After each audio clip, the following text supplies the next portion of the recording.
Alors ce haut lieu de l'hindouisme ne vous laissera pas indifférent.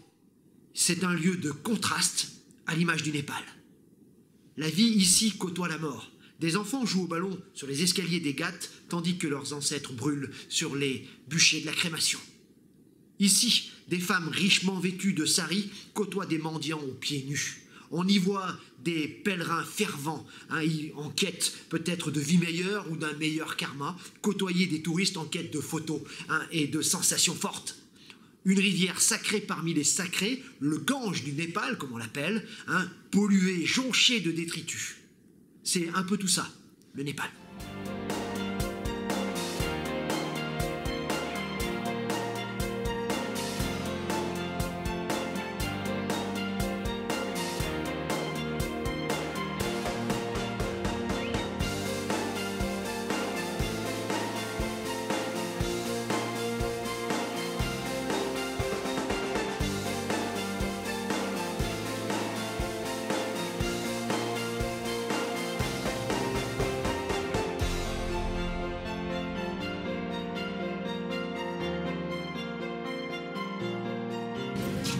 L'une des visites à ne pas louper sur Boudhanath, c'est Pashupatinath, l'un des endroits les plus sacrés et l'un des endroits les plus vénérés de toute la ville de Katmandou. Venir le matin de bonne heure pour les crémations, ou alors en journée pour les cérémonies, des singes un petit peu partout, un paysage assez beau, on est en bordure de rivière et on va aller visiter le Temple d'Or.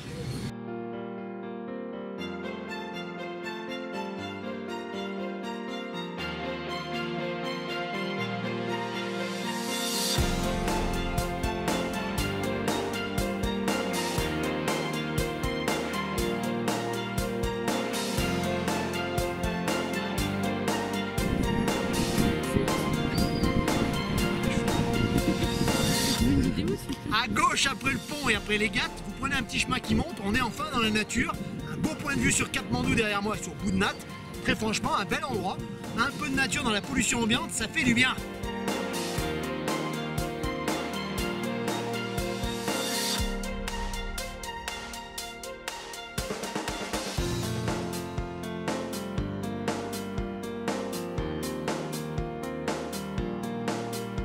Bon, les escaliers en bordure de rivière, ça s'appelle des Ghats.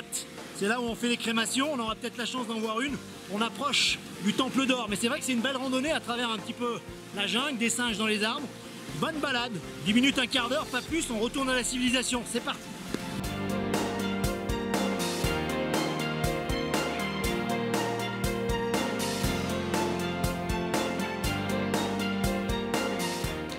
Allez, comme souvent au Népal, tout commence ou tout finit par une légende. Et Pashupatinath n'échappe pas à la règle. Imaginez que Shiva, le dieu destructeur mais également régénérateur du monde, en a marre de sa vie divine, il décide de partir en exil, de se cacher dans une forêt déguisée en antilope. Vishnu veut le convaincre de revenir parmi les dieux, il le tire par les cornes pour ceci, il arrache une corne malencontreusement, cette corne tombe à terre, et se transforme en linga qu'on viendra vénérer par la suite. Au fil des siècles, ce linga va être enterré, oublié, jusqu'à ce qu'un bouvier, un gardien de vaches, constate que l'une de ces vaches répand son lait toujours au même endroit, sur un lieu très précis. Il creuse le sol, retrouve le linga, et c'est là qu'on construira le grand temple d'or de Pashupatinath. L'un des endroits spirituels les plus vénérés de Katmandou. On est à 2 km environ de Boudhanath, au bord des Ghats, où on fait des crémations et où les cendres vont se jeter dans cette rivière sacrée qui va jusqu'au Gange, je vous l'ai déjà dit. Derrière moi, un paysage assez énorme, des gens autour, on n'a pas le droit de rentrer dans le temple.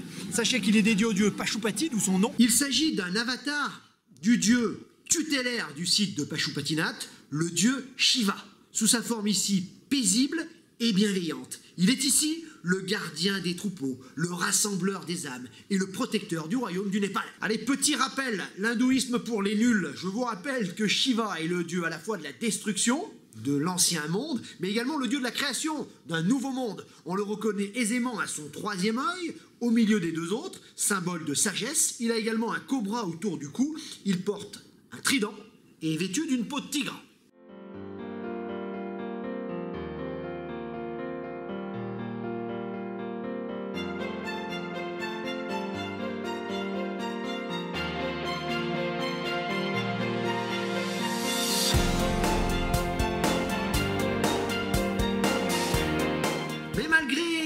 touristes, les pèlerins, les odeurs de la rivière, se dégage de ce lieu une atmosphère de paix, de ferveur religieuse et d'immense respect.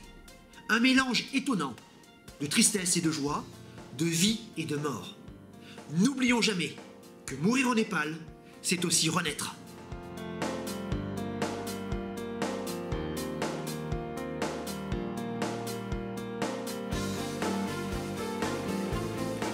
Vous croiserez certainement à Pashupatinath des sadhus.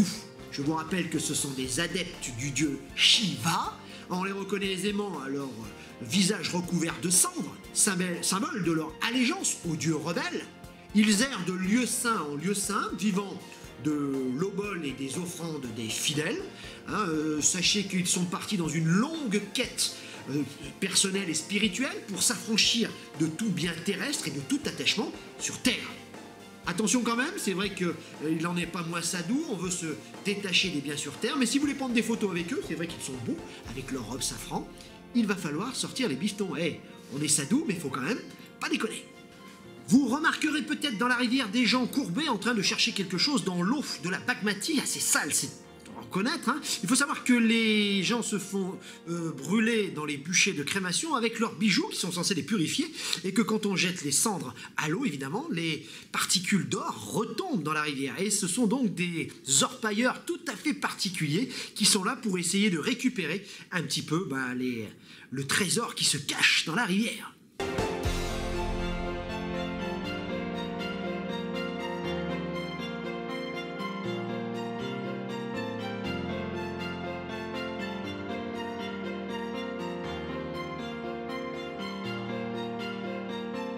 Bon, attention, la visite ne se résume pas à la façade du Temple d'Or, au Ghat et au bord de rivière, là où il y a les bûchers de crémation. Il faut traverser la rivière via un pont, un beau pont qui enjambe la rivière Bagmati. Arrivé de l'autre côté, un grand escalier monte à l'assaut de la colline boisée. Lancez-vous à l'assaut vous aussi. Tout au long du chemin, des petits temples dédiés à Shiva. À mi-parcours, une belle terrasse avec un super panorama, s'il fait beau, sur le site en contrebas. On continue l'escalier monumental et là on arrive au sommet de la colline, dans une zone très boisée.